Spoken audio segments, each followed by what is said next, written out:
스가랴서는 전체를 우리가 두 부분으로 나눌 수 있다고 그랬었죠. 1장부터 8장까지 첫 번째 부분이고 또 9장부터 마지막까지 두 번째 부분. 그래서 9장 이후를 제2 스가랴라고 칭한다고 했었습니다. 특히 이 제2 스가랴라고 하는 이 부분은 1장부터 8장까지 역사적 배경보다는 200여 년 뒤에 나타난 사건들을 중심으로 기록하고 있습니다.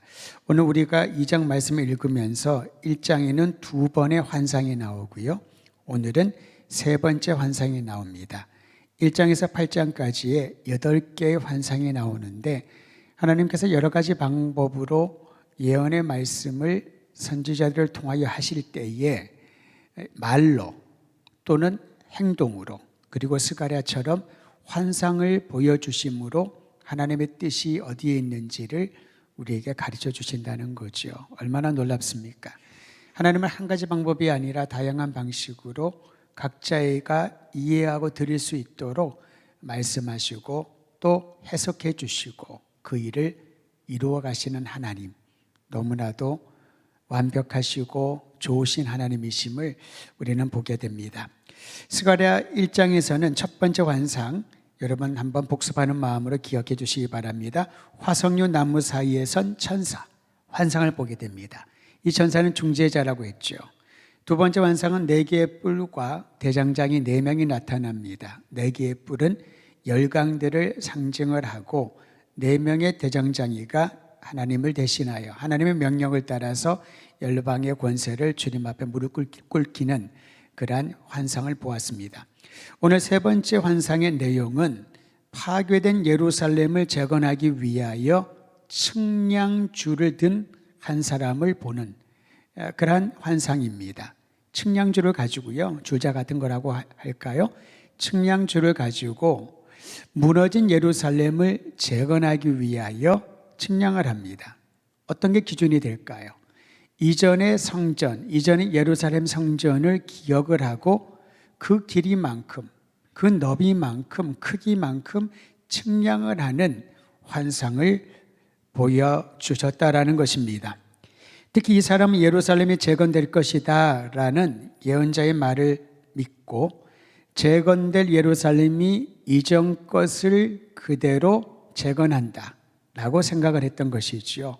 그래서 예전에 본인이 보았던 예루살렘 성전의 크기를 염두에 두고 측량을 하려고 시작을 합니다.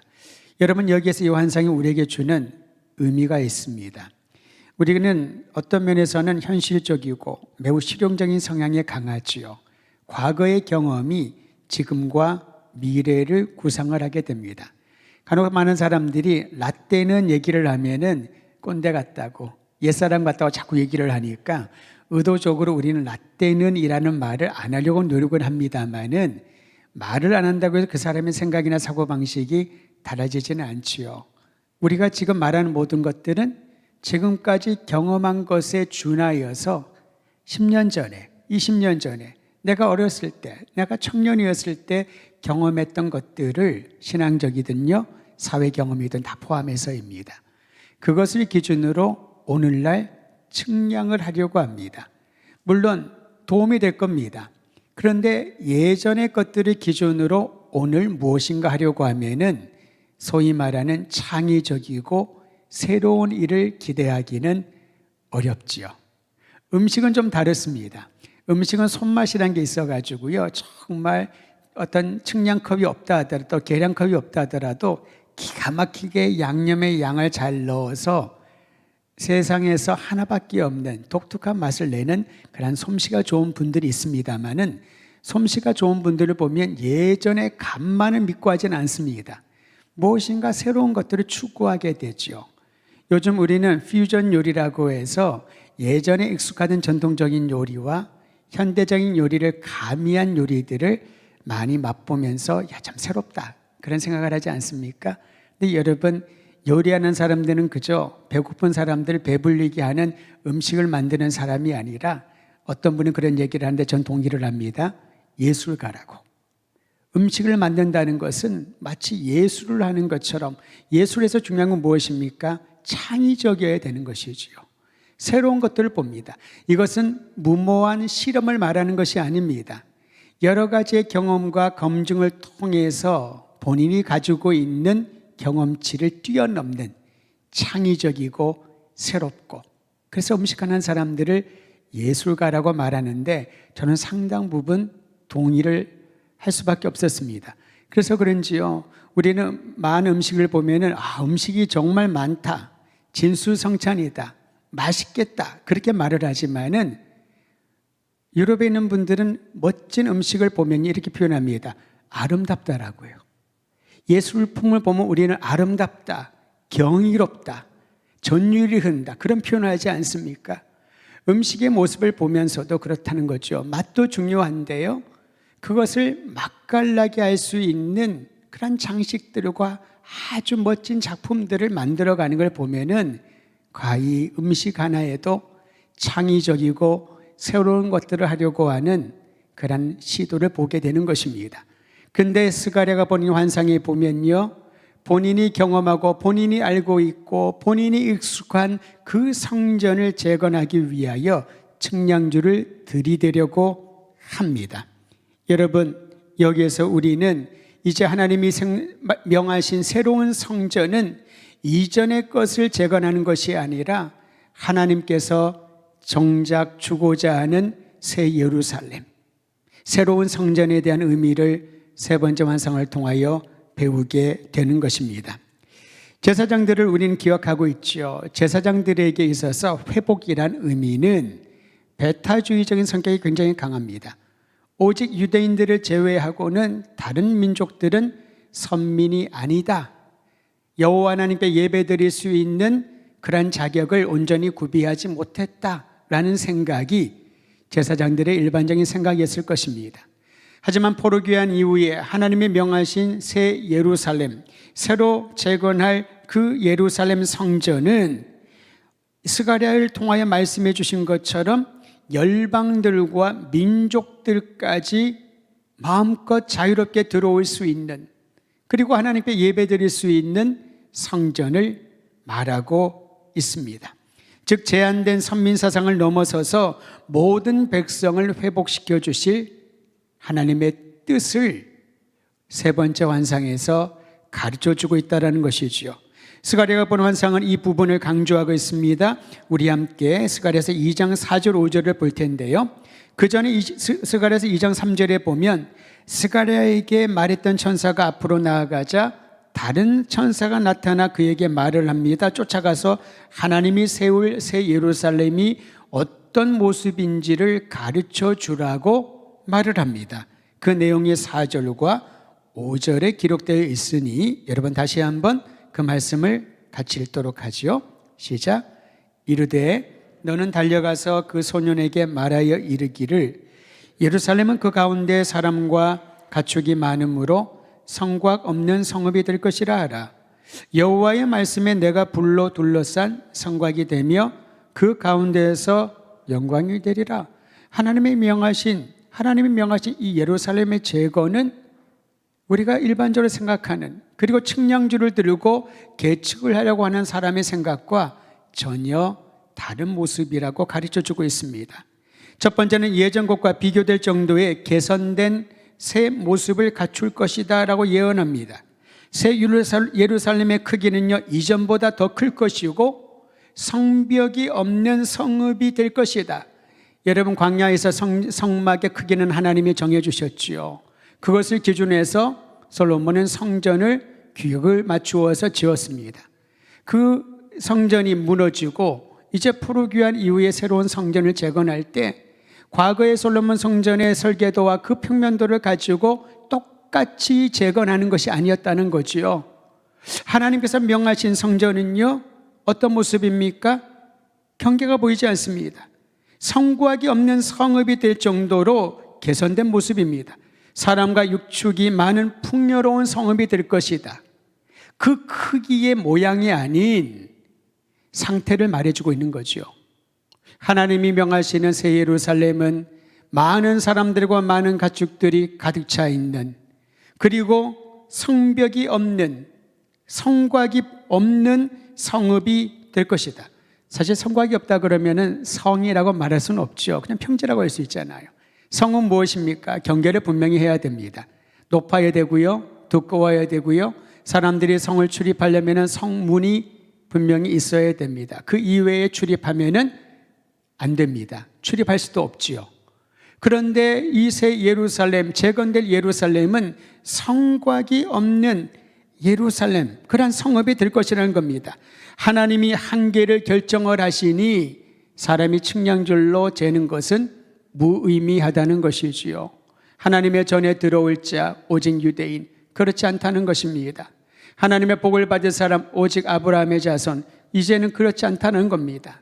하나님께서 경계를 정하셔서 그 성읍에 들어올 자, 그 성읍에서 나가고 왕래하는 자들이 자유롭게 움직일 수 있는 그러한 성읍을 주님께서 설계하시고 진행하시며 동시에 대적들의 공격으로부터 보호해 주신다는 거죠.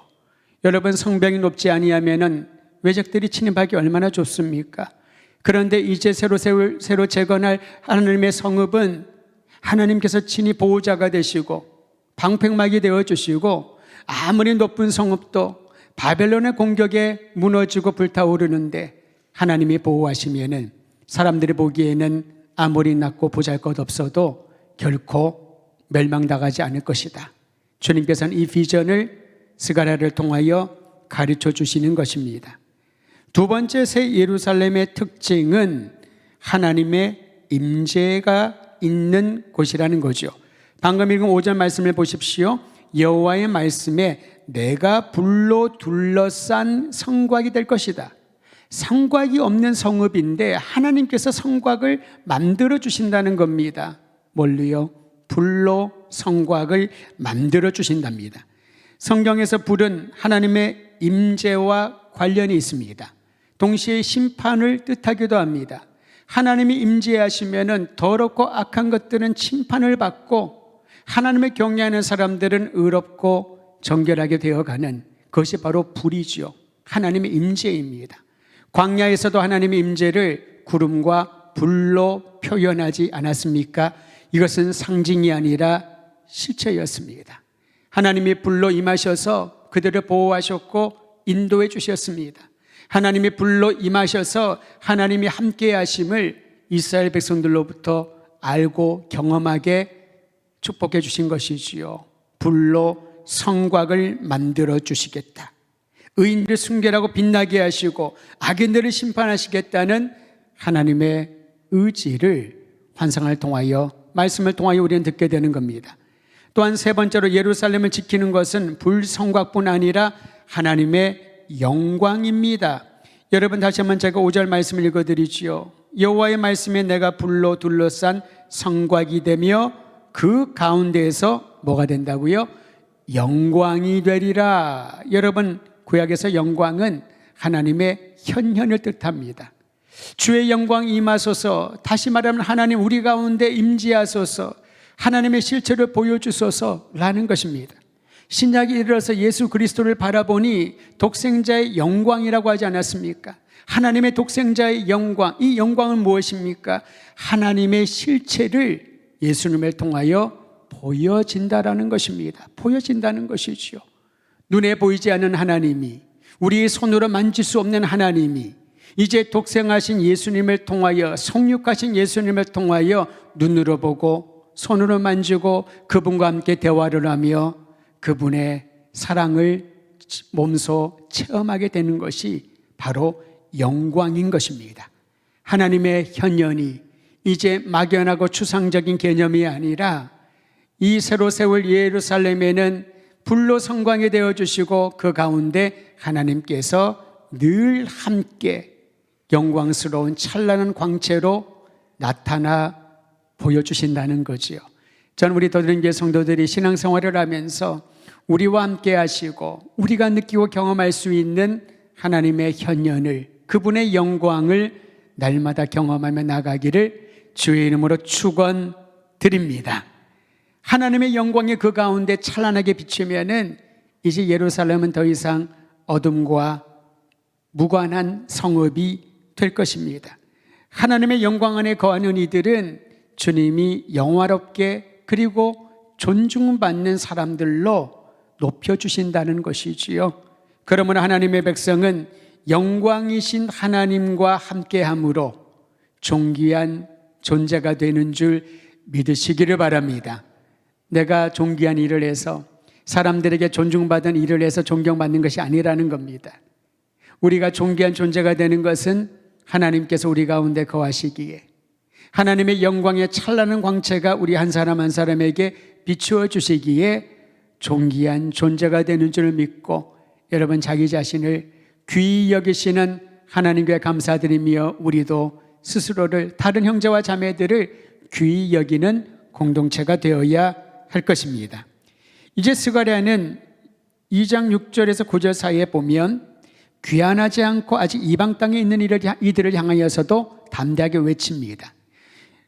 5절까지는 예루살렘으로 돌아와서 본토로 돌아와서 예루살렘 성전을 재건하는 이들에게 또한 성벽을 재건하는 이들에게 하나님의 뜻이 무엇인지를 가르쳐 주었다면 이제 6절 이하의 9절까지는 아직까지 돌아오지 않는 이들을 향하여 큰 소리로 외치는 겁니다. 하나님께서 이스라엘 대적들을 이방 땅에 있는 대적들을 모두 멸하기 전에 피하라고 촉구를 합니다. 사실 왜 그들이 돌아오지 않았을까요? 적응해 버려서 그렇습니다. 처음이 어렵지요. 타국 생활에 적응해 버리면은 오히려 본국에 돌아오는데 굉장히 고민이 될 것입니다. 저는 그렇게 오래 살진 않았습니다만은 아이들을 데리고 8년 동안 해외에 있지 않았습니까? 큰아이가 초등학교 3학년, 둘째가 초등학교 1학년까지 다니다 보니 이제 제가 마음 가운데 하나님의 인도하심이 선교지에서의 사역을 마무리하고 한국으로 돌아오는 인도함이 있었습니다. 그래서 제가 결정을 하고 본국에다 얘기를 했더니 들어오라고 하더군요. 근데 저희 부모님이 저에게 그런 얘기를 넌지시 건네셨습니다. 한국의 지금 교육열이 보통이 아닌데 한국에 있는 사람들도 아이들 영어 교육 그리고 국제화라고 하면서 해외로 보내고 유학을 보내고 기러기 가족들도 굉장히 많은데 왜 굳이 들어와야 되냐고. 왜냐하면 아이들이 이제 문화권이 열려 있다 보니까 뭐 한국어든 영어든 또 중국어든 쉽게 배울 수 있는 익숙해질 수 있는 환경이었거든요. 사실 아이들이 놀 때 보면은 집에서는 분명히 한국어를 써서 한국말을 잊지 않겠지만은 그때는 어린아이들은 언어에 대해서는 그냥 열려 있으니까 자유자재로 편안하게 본인들이 사용할 수 있는 그러한 시기였습니다. 사실 저는 그 얘기를 들으면서 모르는 것은 아니었지만은 정말 많은 사람들이 해외에 사는 것이 힘들어서 그렇지 거기에 익숙해지면은 오히려 한국에 들어오는 것보다 아이들의 교육을 위해서 해외에 있는 것이 더 좋겠다라는 그런 얘기를 많이 듣고 생활하는 것 같습니다. 주변에 친구들도 많이 있습니다. 제가 아는 후배 목사님은 북한 선교에 비전이 있어서 본인이 북한 선교에 관한 논문을 쓰겠다고 미국으로 갔습니다. 2년에서 3년 정도 계획을 했는데 생각처럼 논문이 잘 안 쓰여졌나 봐요. 시간이 지체되기 시작을 합니다. 4년이 되고 5년이 되고 6년이 지나니까 아이들이 그곳 교육 시스템에 익숙해져 버렸어요. 아이들이 중학생이 되고 고등학생이 됩니다. 이제는 북한 선교에 대한 마음은 없어지지는 않았겠지만은 미국을 떠나지 못하고 한인교회 목회를 하며 아이들 공부하는 것을 뒷바라지하고 있습니다. 물론 다는 그거 아닐 것이라고 생각을 합니다. 기도 가운데 하나님께서 머물러 있으라 말씀하시고 확신이 있었겠지요. 그런데 우리는 처음이 힘들지 적응이 되면은 여러 가지 변명과 여러 가지 이유를 가지고 그 자리를 떠나는 것을 어려워할 수 있다는 겁니다. 떠남은 용기가 필요합니다. 얼마나 두렵습니까? 물론 떠남이 두렵지만은 떠나고 난 이후에 한 곳에 정착을 하면은 그곳에 있는 것이 더 편안해지는 것이 우리의 삶의 모습인 것 같습니다. 바벨론 포로로 잡혀가고 주변 나라들로 흩어져 버린 유대인들, 고국을 잃고 예루살렘 성전에서 예배드리지 못하는 안타까움이 있었지만은 1년이 지나고 10년이 지나고 70년이 지나고 그 이상이 지나가자 그들은 이제 그곳 생활에 익숙해져 버린 것이지요. 여전히 고국에 대한 그리움은 있을 것입니다. 성전에서 예배를 드리고 싶은 마음도 없지는 않을 것입니다만은 갈급함은 사라졌던 것이지요. 우리도 비슷한 경험을 하지 않았습니까? 코로나로 인하여서 유사일에 생각도 못했던 예배당 문이 닫히면서 얼마나 많은 사람들이 눈물로 주님의 전에 나가서 예배드리고 싶어 했습니까? 그 흘렸던 눈물을 우리는 기억하고 여기에 계신 분들도 저를 포함해서 얼마나 안타까운 마음으로 하루하루 간절히 기도하며 예배 회복을 꿈꾸었습니까? 이제 모든 것이 열리고 함께 자유롭게 예배를 드릴 수 있는 상황이 되었지만은 3년, 여년의 시간이 지나가니까 이제 익숙해져 버린 것이지요. 유대인들도 예외는 아니었던 것입니다. 하지만 그렇다고 하나님이 그들을 포기하거나 잊지 않으셨습니다. 스가랴를 통하여 그들에게 말하라라고 명하시지요. 그곳을 떠나라고. 환경에 적응해 버리고 그곳에 머물러 있지 말고 안정을 추구하지 말고 이제 북방 지역으로부터 떠나고 바벨론 땅에서 떠나라라고 말합니다. 왜냐하면 그들의 죄악이 너무나도 가득 차서 악한 자들을 방치하지 않고 다루시는 하나님의 심판이 임할 것이니 너희가 거기에 안정적으로 있지 말고 떠나라. 하나님이 지시하는 곳으로 떠나라고 결단을 요청하고 있는 것입니다. 여러분 구약 성서에 보면은 소돔과 고모라를 하나님이 심판하실 때 아브라함의 중보의 기도를 기억하셔서 그의 조카 롯과 가족들을 떠나라고 명하지 않습니까? 근데 그들이 주저하자 성경에 보니까요, 천사들이 롯과 그의 아내와 두 딸을 성 밖으로 인도하였다라고 말합니다. 그저 어쩔 수 없이 간 것이 아니라 강권적인 손으로 천사들이 롯을 팔을 잡아 당기는 거죠. 그리고 롯의 아내와 두 딸들을 데리고 오는데 결국은 롯의 아내가 뒤를 돌아보다가 소금 기둥이 되지 않았습니까? 어쩌면 롯도 그대로 두었으면 지체하다가 나오지 못했을 수도 있습니다. 여기에 대하여 성경은 하나님이 자비를 베푸셔서 천사를 보내서 롯의 팔을 끌고 소돔에서 데리고 나왔다라고 성경을 말하고 있습니다. 사랑하는 성도 여러분, 하나님께서 우리를 이끌어 주실 때 안정된 그 자리, 편안한 자리, 익숙한 그 자리에서 주님의 강권적인 손으로 이끌어내실 때에 그 이끌림을 받고 벗어나는 이들, 움직이는 이들, 그들이 바로 자비를 경험한 이들이요 하나님의 은총을 입은 백성인 줄 믿으시기를 바랍니다.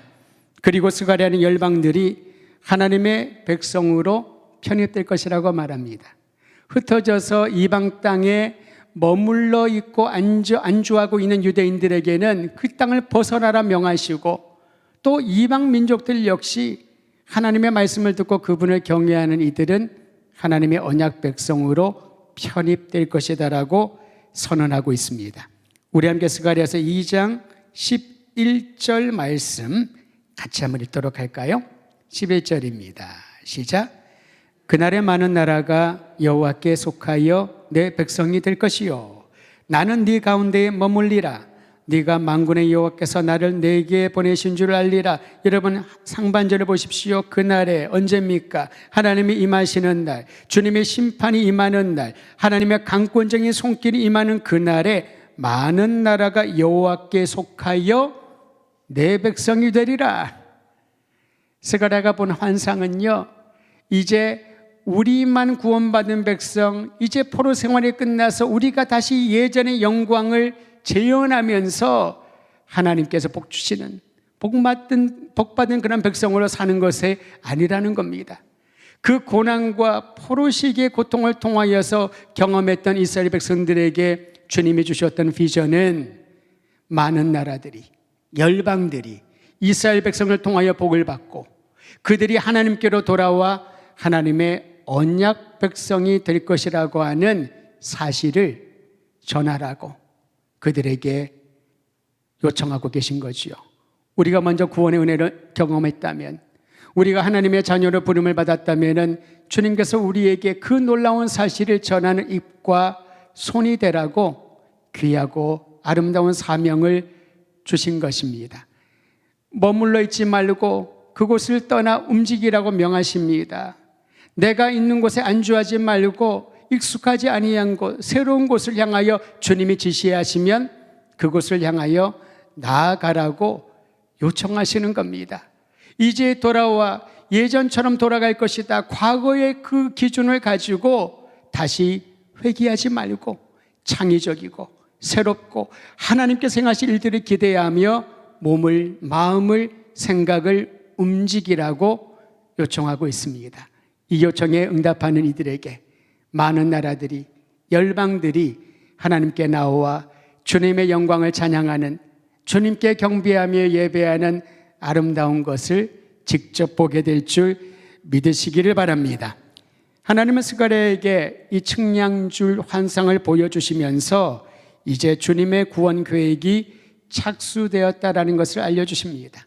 이스라엘을 통한 열방과 모든 민족들이 구원받을 하나님의 놀라운 계획이 시작되었다라는 것이지요.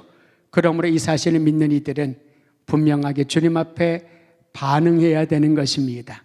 우리의 손에 들고 있는 측량줄을 내려놓고 경계를 정하시고 새로운 방향을 보여주시고 많은 민족과 열방들을 불러 하나님의 백성 되게 하시려는 주님의 거룩한 도구로, 통로로 쓰임받기를 갈망하며 반응해야 할 것입니다.